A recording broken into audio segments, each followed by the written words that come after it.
Exploitation. It's the act of vulnerable people being oppressed by others, often unseen, often hidden in the shadows.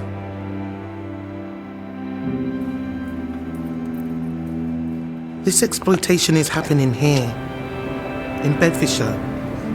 It could be happening to your friends, to your neighbours, to workers or people you walk by in the street every day. The exploited may be too scared or frightened to ask for help, or too hidden from your gaze to be noticed. They will be subject to violence, manipulation and intimidation, damaging both their physical and mental health. The exploiters, meanwhile, do this for the purpose of organised crime, to sell drugs, sell weapons, sell sex, sell people, all in the name of making money at the expense of those unfortunate enough to be hidden in their shadow. County lines, modern slavery, cuckooing, human trafficking, child sexual exploitation. You may have heard these different words, but the pattern is the same. It's exploitation. It is organised crime. And it's happening here, now, in Bedfordshire. But by working together, if we shine a light into the shadows, we can help the vulnerable see, give them a point of focus, a light at the end of the tunnel, shining a spotlight onto those who cast the shadows, their crimes, the damage they cause, drawing attention to the dark, making the light unavoidable, unable to hide any longer.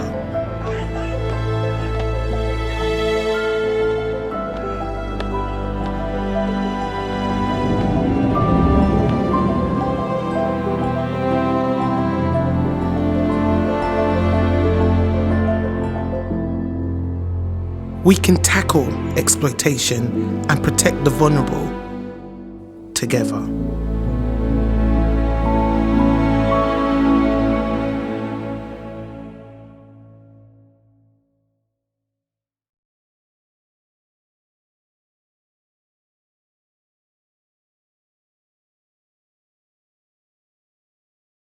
Good morning, everyone. For those of you that don't know me, my name is Aaron Kiff. I am DCI here in Bedfordshire, and I am the Serious and Organised Crime Lead for Community Policing.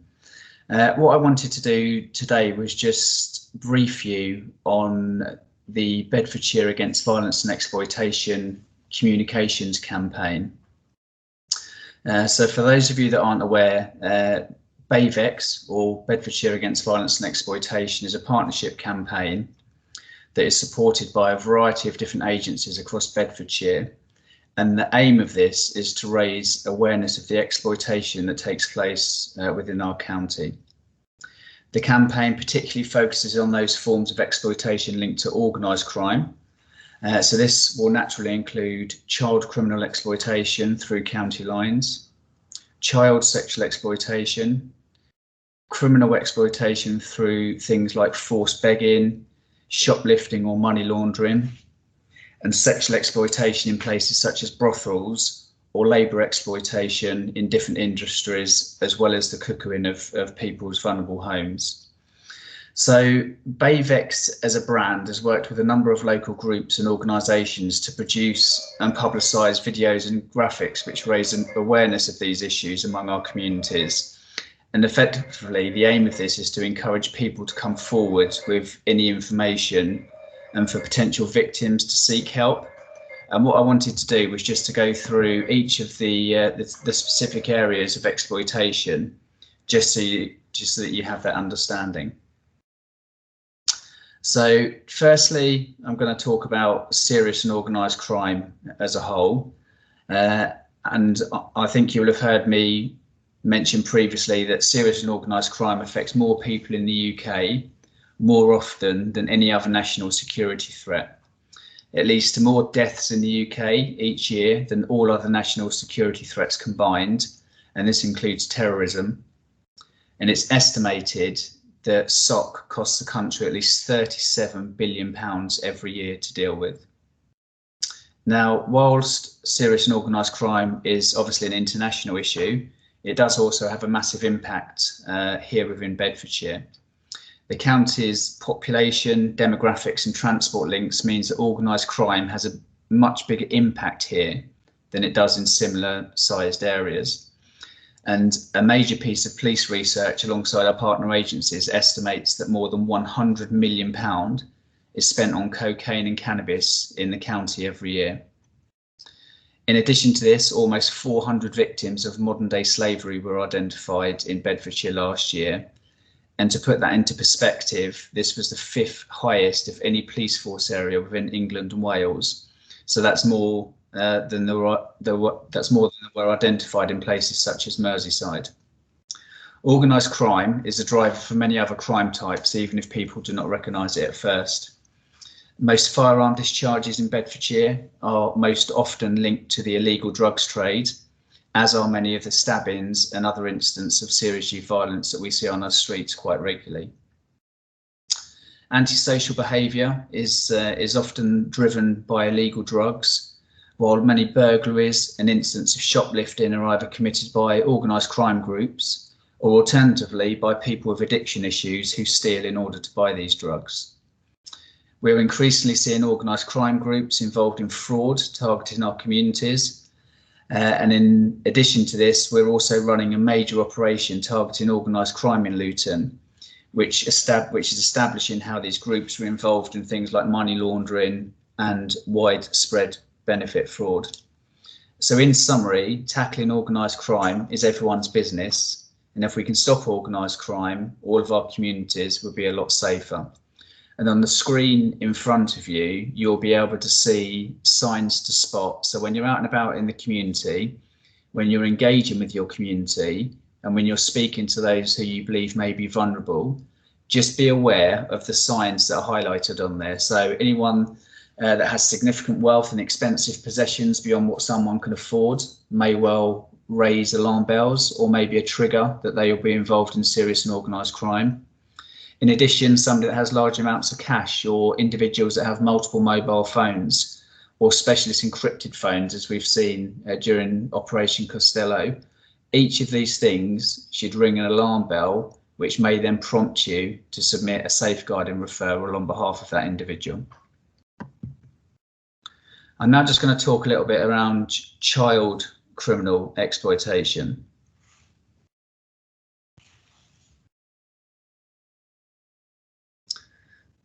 Children are targeted by county lines. There's no doubt about that. And the gangs will utilise the most vulnerable within our society to sell drugs and carry weapons.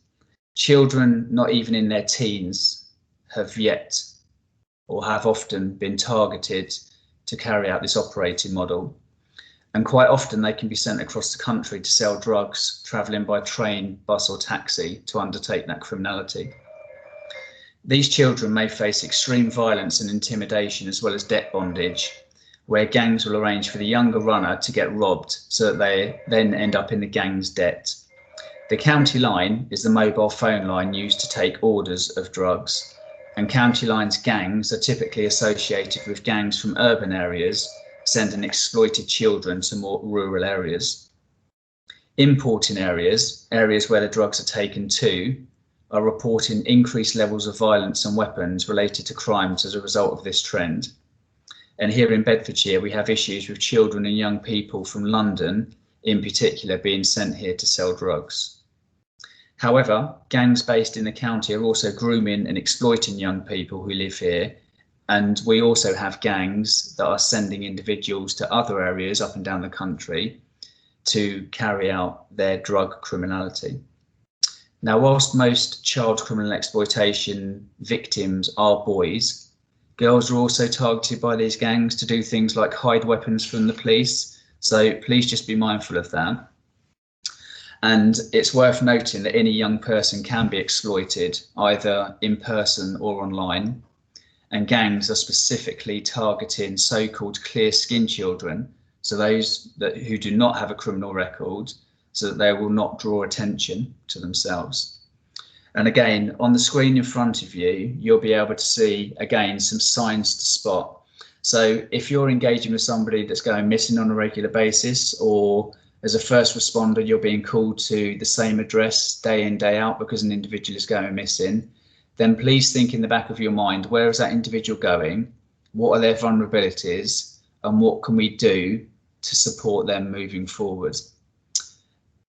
In a similar vein to the serious and organised crime point that we just discussed, individuals that have lots of mobile phones. If you have a juvenile that has more than one mobile phone, what is the reasoning behind that?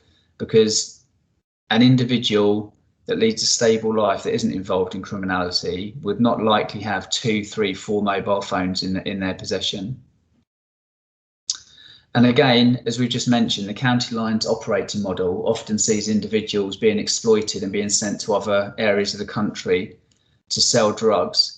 So if you're engaging with somebody, or if you're talking to parents who identify that their child has lots of train and bus tickets in their possession, or they're regularly using the transport networks, again, just think in the back of your mind, what is the rationale behind that?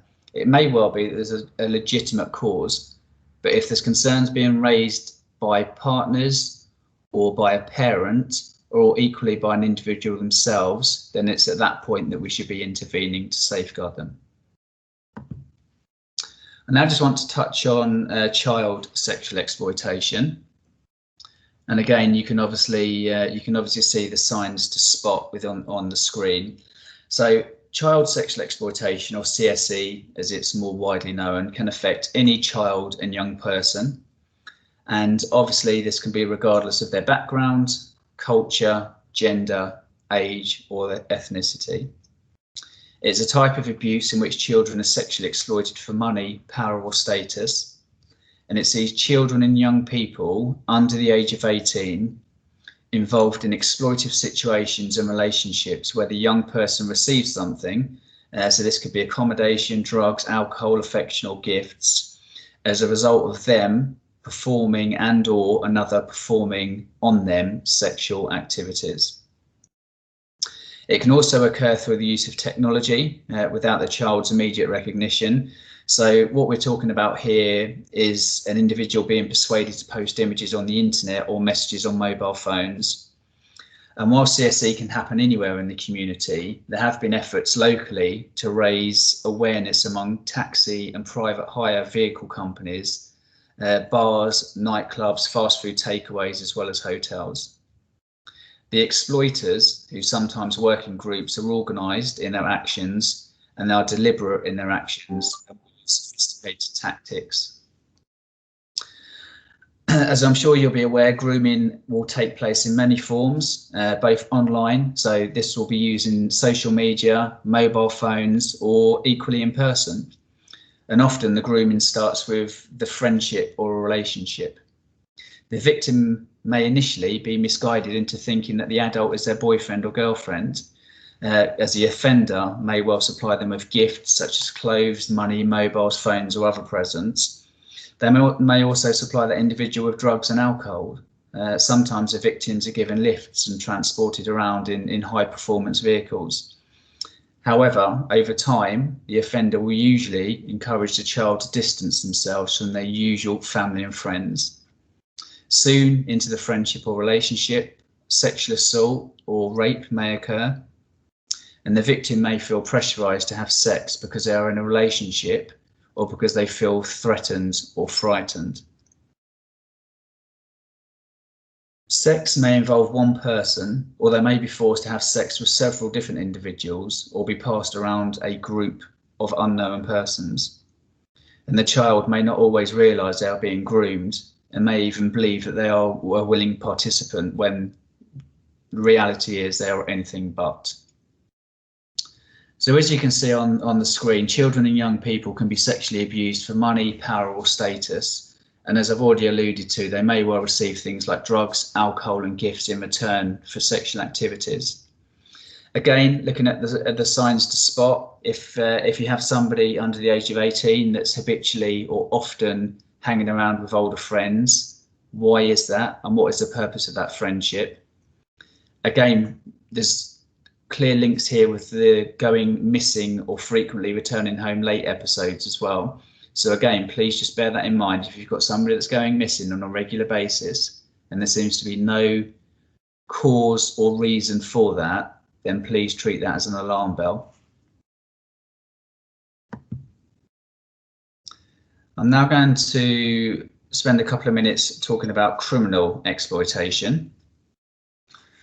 So vulnerable people can be forced or coerced into begging or committing a crime or crimes which are for the financial gain of the abuser.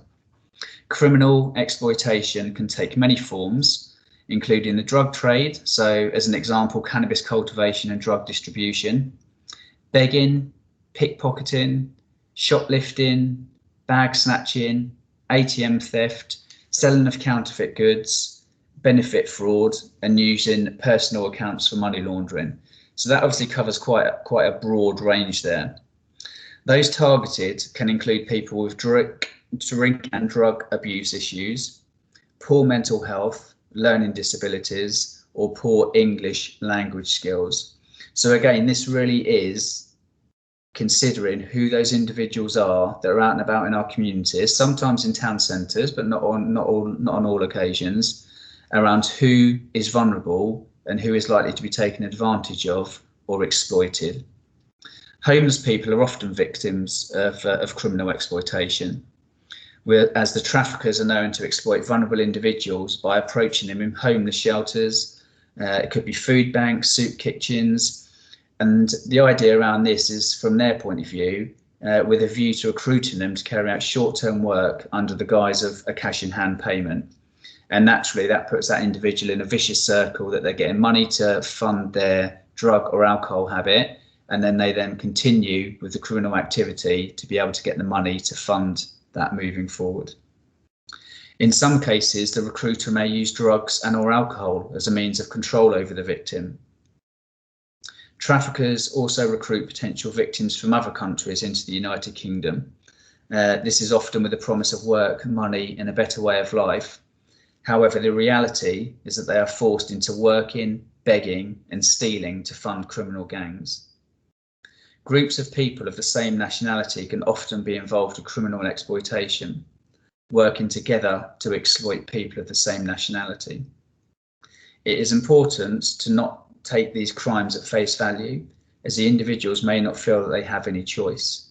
Some victims may speak little or no English and will often be unable to ask for help. So in terms of the key signs to spot around criminal exploitation, which in the main relates to vulnerable adults, it's going to be looking or identifying those individuals, as I've said, that have mental health issues and self-harm.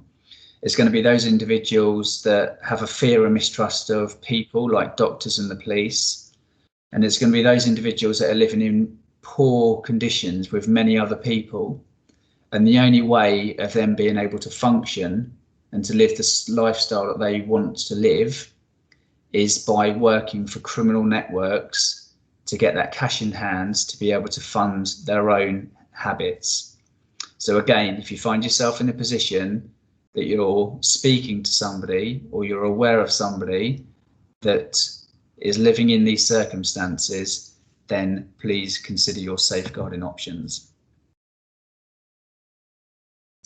I'm now going to talk a little bit about cuckooing, which I'm sure you'll be all fully versed with. So criminals running county lines will take over the home of a vulnerable person in order to use this premises as a base for their criminal network. This practice is often called cuckooing, and this is named after the cuckoo's practice of taking over other birds' nests. This address will then be used for making and selling drugs, as well as exploiting the person living there. The victims themselves will often be robbed, threatened, bullied, or even assaulted, and sometimes they will succumb to very serious injuries as a result of the criminals that take over their property.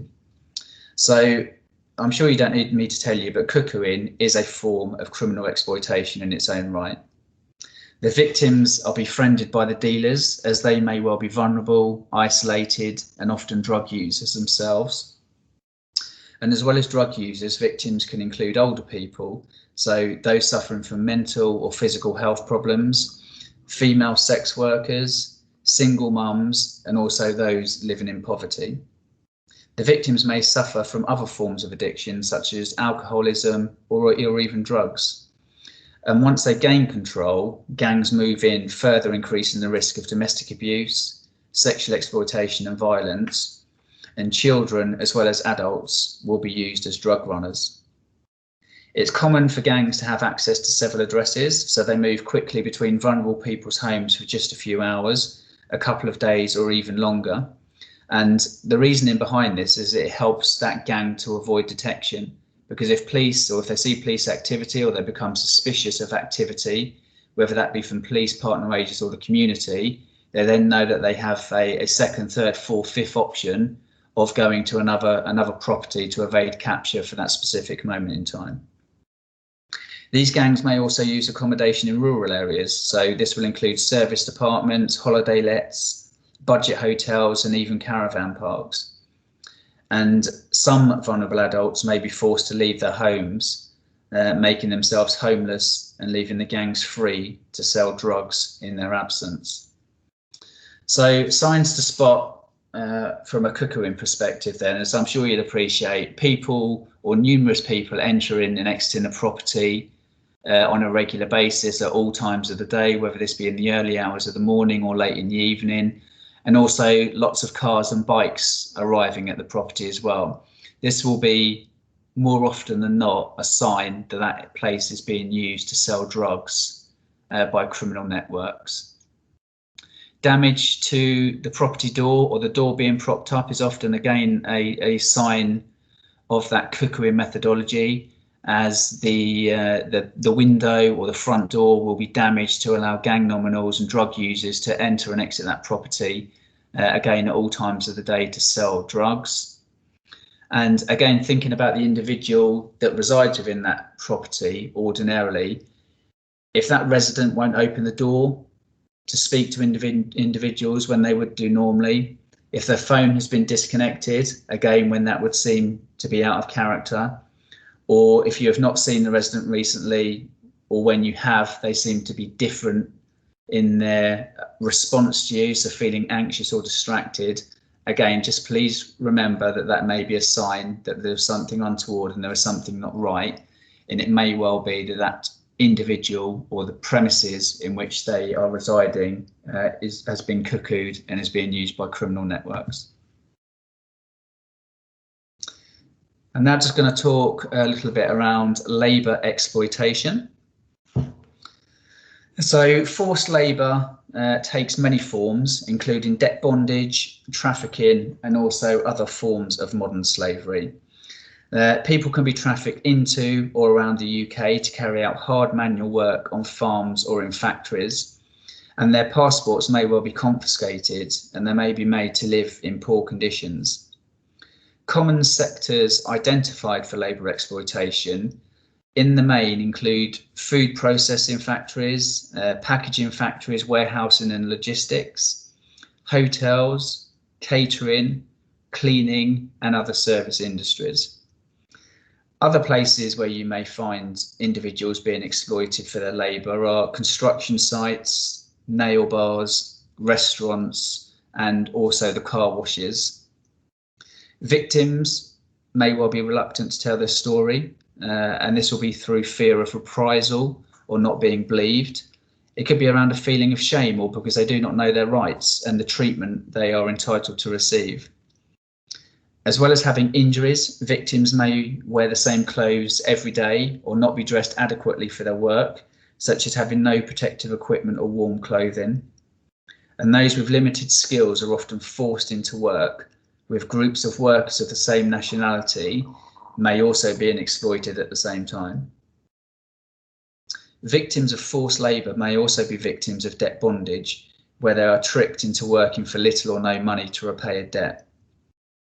An employer or a person controlling them, such as an agent, will use different tactics to trap the victim in an endless cycle of debt, which can never be repaid and may even be passed on to their families. Poverty, threats, violence, surveillance and imprisonment are often used to make sure that they cannot leave or get the help that they require. Debt bondage can also be a significant factor in human trafficking. Victims may be offered a job abroad to include either free transportation or borrowing money from the employer or controller for travel and/or a job finding fee. Once they have arrived, what they will then find is that the job does not either exist or is not what was originally offered, and as such they then become trapped trying to pay off this debt. So the signs to spot around exploitation are no or limited access to wages. They're paying for tools to carry out their job. They're paying for food and accommodation via wage reductions. They are being forced to live in a certain place, and those living conditions are often poor or cramped. And it's around their working hours as well. Those that are victims of labour exploitation will more often than not be working very long hours and very often working 7 days a week. And in addition, will have no documentation by their employer to say that they are actually working for them and that they are being paid a wage into a bank account as you would ordinarily expect. And in terms of sort of their reimbursement, you will find that they often have no or limited access to wages. So the last area that I was just going to talk about today was sexual exploitation. And I'll just give you a minute to digest some of the signs to spot on there. But sexual exploitation is when someone is deceived, coerced, or forced to take part in sexual activity, such as street work and prostitution.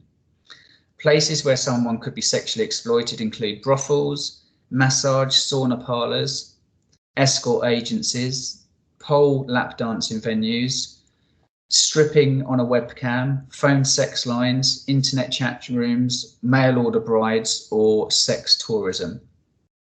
Sexual exploitation could be part of a seemingly consensual relationship or be used for payment for attention, affection, money, drugs, alcohol, or somewhere to stay.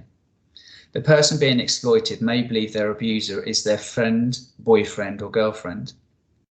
The abuser may physically or verbally threaten the victim.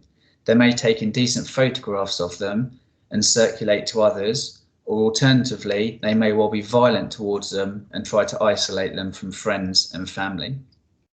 In Bedfordshire, we have seen issues particularly around the sexual exploitation of women from Eastern European and Far East countries such as Hungary, Romania, China, and Vietnam. Human traffickers exploit victims in the sex industry because the demand for sexual services means that they generate vast criminal profits. Unlike drugs or firearms, which are only brought or sold once, a victim being sexually exploited represents a continuous source of income for criminals. Those paying for sex need to think about whether they are engaging with a trafficked victim. Paying for sex with someone who has been trafficked is a criminal offence, regardless of whether the person paying knows that the other person has been trafficked. So I won't go through the signs to spot because I'm sure you'll have had the opportunity to go through those yourself whilst I've been talking. But as you will see, serious and organised crime encompasses a vast amount of exploitation which takes place in different forms. And as I said at the start, the BAVEX campaign, so the Bedfordshire Against Violence and Exploitation campaign, has been set up to ensure that everyone understands and is able to spot the signs around each of the exploitation themes. And if you do become aware of an individual that you think may be at risk, then it is at that point that you should then be putting in place necessary safeguarding for that individual, and also the appropriate referrals so that a partnership response can be initiated to mitigate any future risk. As you will see on the screen, there is the final slide.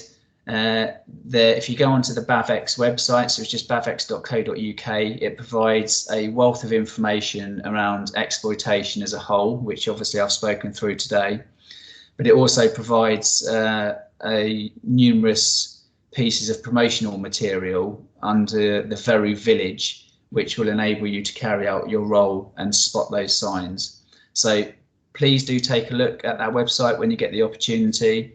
Please remember the signs that I've spoken about today. And should you have any further questions or queries in relation to exploitation as a whole, then by all means contact myself, or alternatively contact one of our colleagues that work in the Vulnerability and Exploitation Reduction Unit. Thank you very much for listening. Thank you. Take care.